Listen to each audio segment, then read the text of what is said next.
All right.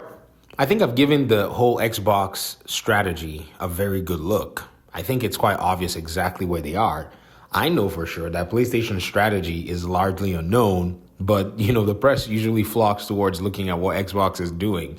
And many times either they forget or they purposefully have, PlayStation amnesia, like it doesn't exist. But we got to really look at PlayStation as well to see what their strategy looks like. Now, with the news and the conversations and back and forth that somehow money has, in a sense, trickled in from PlayStation into game science to somewhat facilitate the arrival of Black Myth Wukong to the PlayStation platform faster than Xbox. I guess that's the best way you can put it. Or they basically money had it a deal is the worst way you can put it. But these are still rumors. But if these are true, and knowing PlayStation, seeing how lawmakers chastise them for blocking games from Xbox in Asia, and also their money-hiding practices that even Square Enix is running away from. It's like an abusive relationship. Square's like, oh man, we want a divorce. It's not far from that they probably want to keep doing these deals as a way to shield the slow pace of their single-player titles coming out. Because the studios that make single-player, brand name titles for PlayStation overall can only pump out so many games at the same time.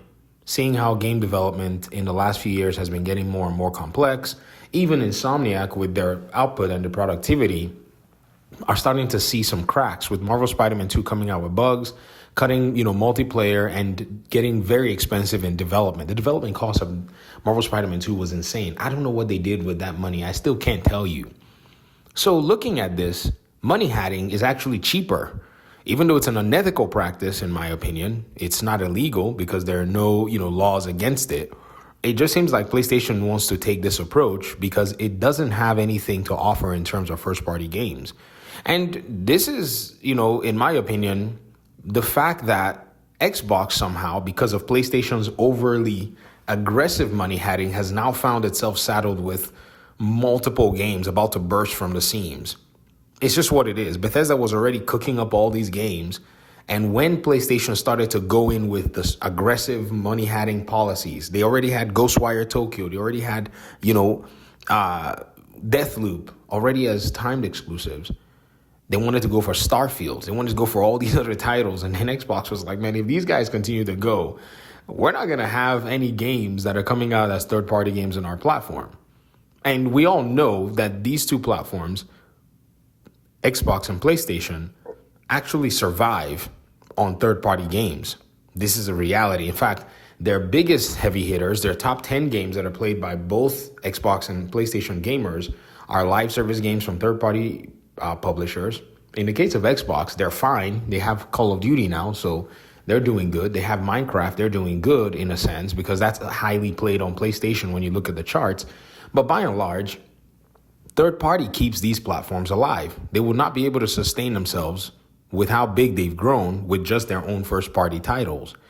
That's why Nintendo is unique, because it can sustain itself with its first party titles if needed, because that's basically its core proposition and it has enough games to basically throw out there. I think Nintendo has like 10 Mario games in a vault at every given time. And if they need money, they just got to deploy one or two each year. That's kind of my thinking, and they'll be fine. Like, really. In the case of PlayStation and Xbox, it's not really the case. However, right now, Xbox, having been saddled with all these studios, have games all over the place.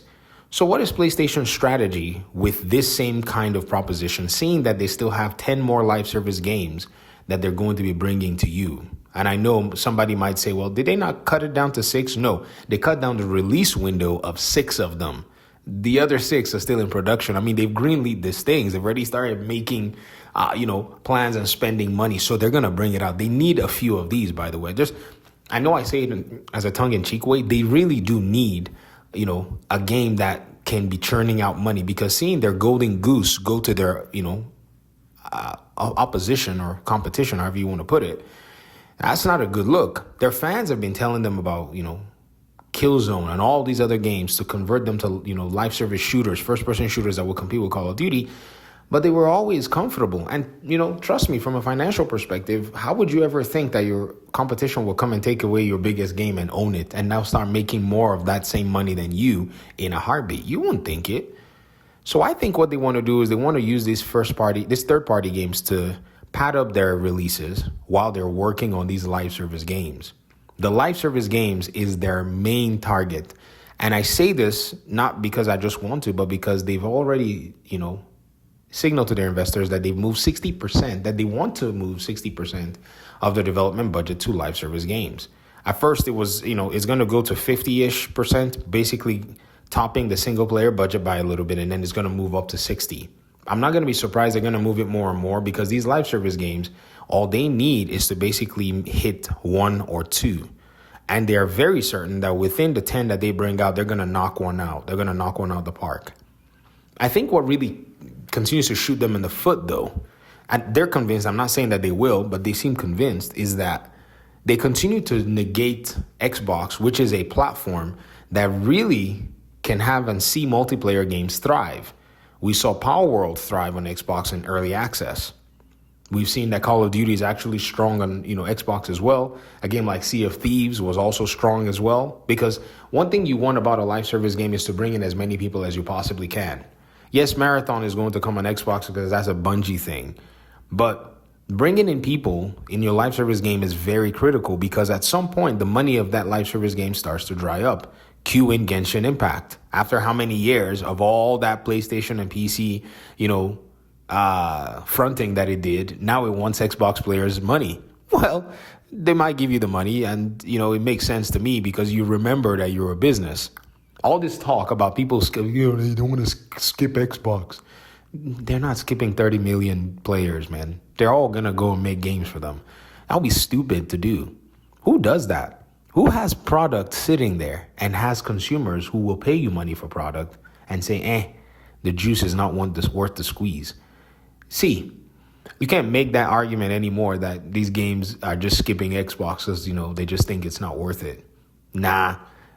In fact, the likelihood of that, it could have been likely, but now that we have more information and we're seeing these slimy practices, the likelihood of that possibility has just gone down. I told my audience members that it's gone down by 50%. I say more, it's gone down like 70%. PlayStation enjoys blocking these games from Xbox because they want to really get Xbox out of, relevance. However, it's not working.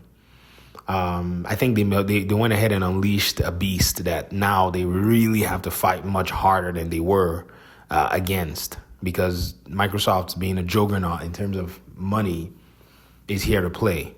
Some of you really think Microsoft is going to get out of this whole thing.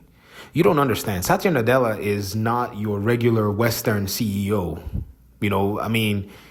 He works and, manages as the CEO for a Western company. However, his influences are very diverse in a sense. So when he challenged PlayStation, it's deeper than just the words you heard. If it's competition, then let's compete. You didn't hear it properly. You need your ears tuned to, underlying tones of what that actually does mean when you take it in all kinds of, when you look at the entirety of the prevailing context.